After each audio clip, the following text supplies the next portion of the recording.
My sister didn't show up for Christmas. She never missed Christmas. Her husband said she'd left him, claimed she ran off with someone from work. He sounded rehearsed, too calm. Something in his tone didn't fit. I drove through the night to their house, 2 hours of snow and silence. The lights were off when I arrived. No footprints in the driveway, no tire marks, just stillness, like the world was holding its breath. I circled the property. That's when I saw it, her car, half hidden behind the tree line, frosted over, except for the trunk. I laid my hand on the metal. It was still warm. I opened it. The smell hit first. Copper, dirt, something else, something final. Then I froze. Inside was her scarf, torn, blood on the edges, a single blonde hair that wasn't hers, and her wedding ring, placed neatly on top of it all. He opened the front door before I knocked. "Jesus, you scared me," he said. "You shouldn't be here." I didn't answer, just stared at him. His pupils were blown wide, sweat on his temples. "Where is she?"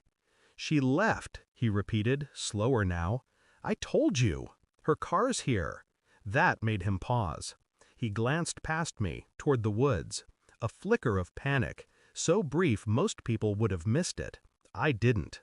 "She must have walked," he said quickly. "Took a ride maybe. I don't know." I stepped inside.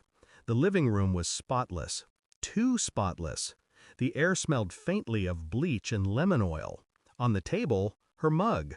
Lipstick on the rim, still damp inside. "She didn't leave," I said quietly. He laughed, forced. "You've always hated me." He wasn't wrong, but hate wasn't what I felt. Not yet. I left before I did something reckless. Drove to a motel outside town. Stared at the ring in my pocket for hours. By morning, I had a plan. I started with her phone records. The last call she made was to me, missed, 1 minute before midnight. I requested a trace from a contact I still had in law enforcement.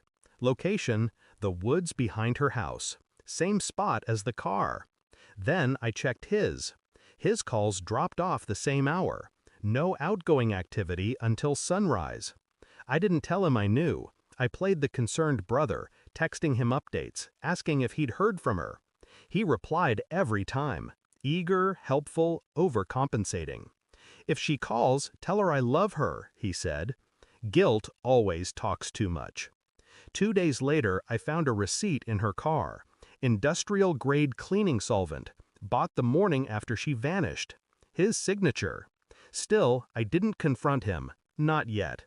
I filed a missing persons report anonymously. Then I waited. The police questioned him. He smiled for the cameras, cried in interviews, begged her to come home. He was good. Too good. But guilt leaks through cracks eventually. It's just a matter of patience. It came from the forensic lab. A contact owed me a favor. The blood in the trunk? Female. DNA match? My sister. The hair? Male. Not him. Someone else. A name popped in the database. Her boss. Married. Clean record. Until now. It took 3 calls and 1 night parked outside his office to get the rest. He'd been having an affair with my sister for months. She tried to end it. He threatened to tell her husband. And then they both vanished the same night. Except he didn't. He was still breathing, living quiet, hiding in plain sight. The husband wasn't the killer. He was the cover-up. I visited him again, the husband. He was in the garage, sanding a piece of wood like nothing had happened. "Funny thing," I said. "Her boss moved, sold his house, no forwarding address." He stopped moving. "I found something," I continued. "Trunk was warm. You knew that, didn't you?" His jaw tensed. "You don't know what you're talking about." "Maybe. Or maybe you helped him." Silence. Then, "He said it was an accident," he whispered. "She fell. Hit her head. He panicked. I just helped him bury it." He broke. Just like that. He told me where. The shallow ravine near the quarry. I called it in before he could finish his sentence. When the police came, I stayed across the road, watching them dig through the frost and the dirt until they found what was left of her. They cuffed him quietly. He didn't fight. They found her boss 2 towns over, gun in his mouth, note on the table, 2 names, hers, his. The investigation closed in weeks. Everyone called it tragedy. I called it balance. At the funeral, people cried. I didn't. I watched the casket lower into the ground and felt nothing. Grief is noise. Justice is silence. The husband caught my eye from the back row, wrists still marked from cuffs. I nodded once. He looked away.